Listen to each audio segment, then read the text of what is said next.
Hello, and welcome back to the Poetry Podcast with me, Lance Pierson. Programme 3. I said I'd come next to 3 of my altogether favourite poems, and I hope you enjoy them too. They have some connections, but are basically so different from each other that I'm giving them each their own programme. But as there is this linking theme of favourites, the programmes will follow each other in quick succession. They include my absolute favourite poem of all time, and we'll come to that last in Programme 5. There are also poems by 2 favourite poets who I spend about 1/3 of my working life with each week. I'm on the committee of both their fan clubs. The first, in this programme, is John Betjeman. He died in 1984, so I still meet people who knew him or met him or saw him perform live, which is more than I ever did. But as he was a TV personality, there are lots of recordings of him on YouTube and elsewhere. He was immensely popular. The best-selling 20th century poet in the UK, by miles. He is very typically English and doesn't usually carry across to other cultures, but the foremost Betjeman scholar in the world is American, Professor Kevin Gardner from Baylor University in Texas. Lots of people who don't usually like poetry at all said they could understand and enjoy Betjeman. He spoke for a vast number of ordinary mid-20th century English people and became known as Teddy Bear to the nation. He's probably best remembered today for his endearing confession in an interview not long before he died. It was in the open air, so the acoustics are a bit muffled, but the interviewer asks if he has any regrets. John, have you got any regrets about your life at all? What you've done or haven't done? Yes. I haven't had enough sex. That I suppose I'm not allowed to say. Not enough sex, says John, which I suppose I'm not allowed to say. It all played into the image of him being lovely, but a bit of a court jester. This led some serious poetry lovers to look down their noses at him and think he wrote nothing better than doggerel. He was the first to admit that he often reeled off what he called lines or verses that didn't deserve the name of poetry, and he sometimes wondered if he ever rose above them. I think he is seriously underrated, including by himself. A.N. Wilson, who wrote a biography of him, lists 30 or 31 of his poems like Christmas and the one usually known as Joan Hunter Dunn, and he says they are among the best English poems written in the 20th century.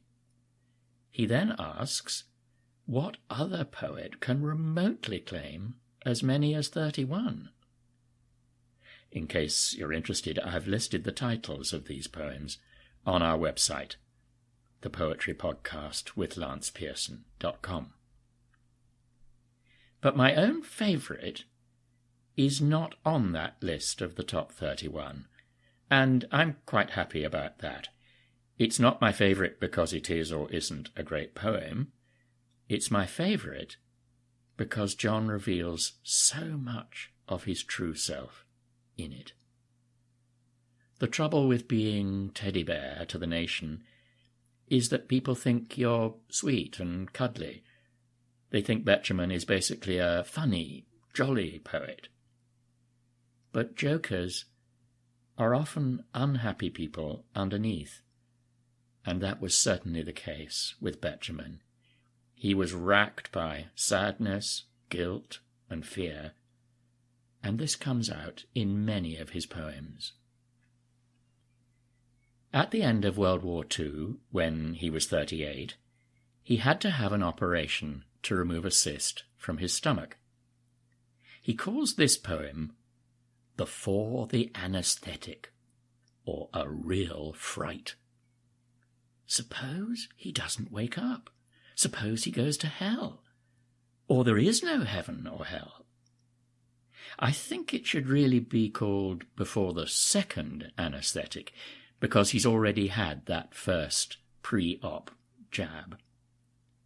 In his own words, "You know how they put a needle into you about half an hour before the operation. There was a terrible sense of eternity, waiting for this operation, feeling rather drowsy and funny, and I put down those emotions in this poem." As he lay there, he could hear church bells ringing outside the nursing home.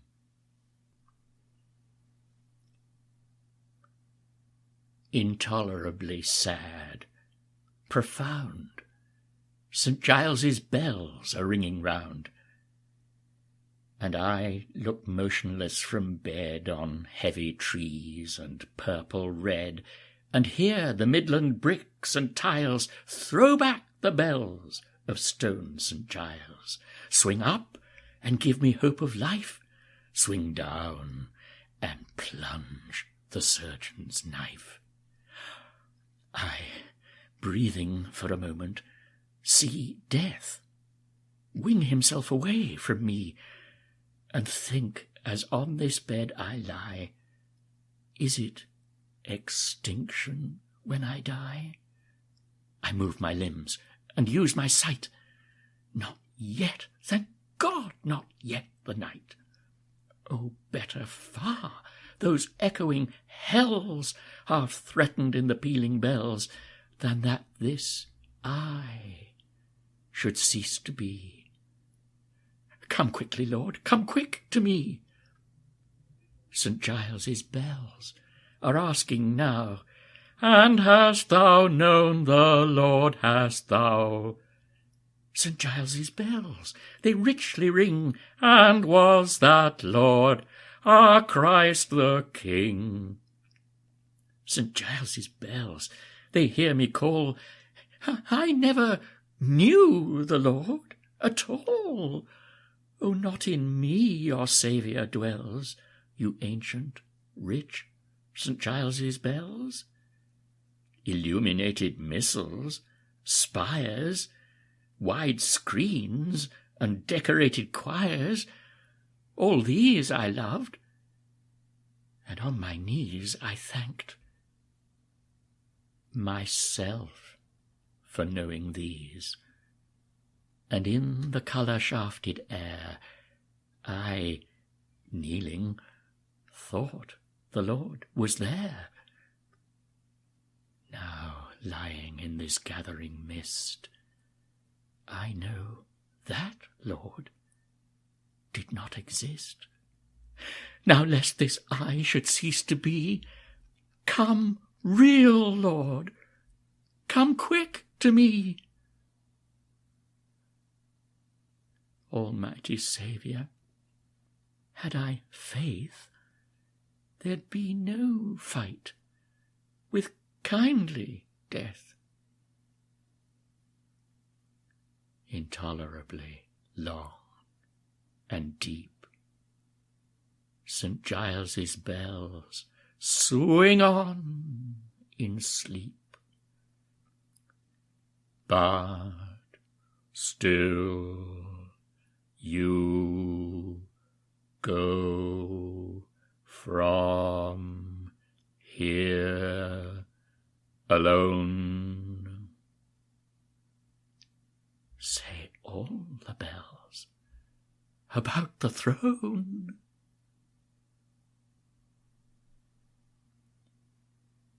Of course, he did wake up. The operation was a success, and he lived another 40 years or so. Other recordings of that poem are available. including another one by me.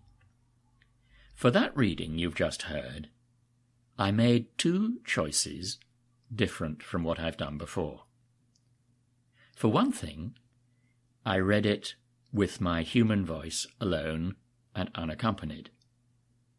Lots of people prefer it that way, and it has the great advantage of focusing fully on the words. But for myself, I prefer to give it a bit of surround sound to catch the atmosphere of the original event and reflect the emotion. And like many of Betjeman's poems, this one is highly emotional. And also, like many of Betjeman's poems, this one echoes to church bells. He really is the poet laureate of bell ringing. Of about 300 published poems, 70 of them resonate to the sound of bells. That's nearly 1/4 of what he wrote. This one refers to the bells of St. Giles's Church in Oxford at the beginning and the end and in the middle. So my other recording includes the bells. The second choice I made with the poem was to do what I do in live performance and abbreviate it. As printed, it's a bit longer. Now that may sound a bit cavalier of me, but it is standard practice with stage plays. You never see a Shakespeare play complete, but always cut down and sharpened to the emphasis of the production, and also, of course, as a concession to modern attention spans. Part of the reason why Before the Anaesthetic is not, I think, one of Betjeman's best poems is that it is a bit too long. It gains from being tightened up. As well as sounding the bells, my other recording is a longer version. You can hear that now and decide which you prefer.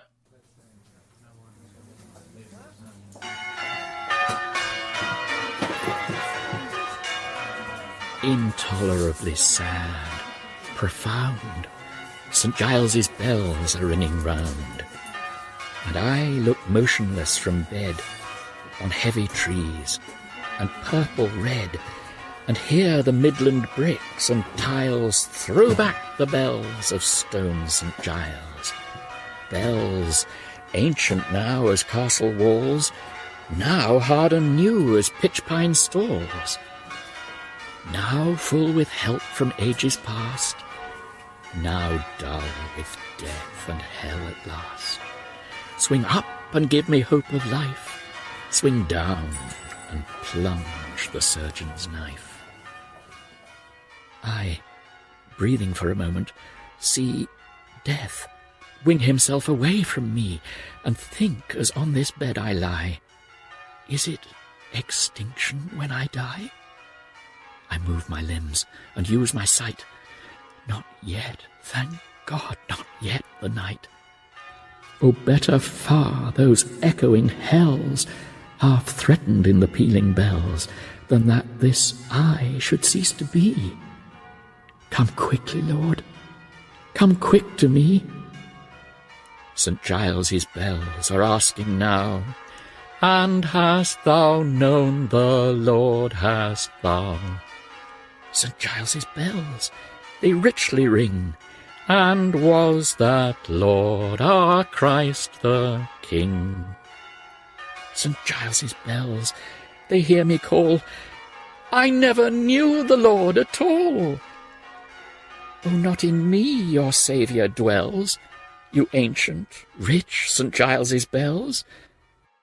Illuminated missals, spires, wide screens and decorated choirs, all these I loved, and on my knees I thanked myself for knowing these, and in the colour-shafted air I, kneeling, thought the Lord was there. Now, lying in the gathering mist, I know that Lord did not exist. Now, lest this I should cease to be, Come, real Lord, come quick to me. With every gust, the chestnut sighs. With every breath, a mortal dies. The man who smiled, alone, alone, and went his journey on his own with, "Will you give my wife this letter, in case, of course, I don't get better?" Waits for his coffin lid to close on waxen head and yellow toes. Almighty Saviour, had I faith, there'd be no fight with kindly death. Intolerably long and deep, St. Giles's bells swing on in sleep. But still you go from here alone, say all the bells about the throne. I referred just now to John Betjeman as the poet laureate of bell ringing. He was, of course, also the national poet laureate for the UK. He reached the top of the tree. Well, that's all for now from John Betjeman. The website has detail of how you can get hold of his poems and recordings, and it has info about the Betjeman Society, which is the go-to body for anything else you'd like to know about this very English poet and polymath. In the next programme, we come to the other poet I work for half a day each week, and he could hardly be more different from John Betjeman.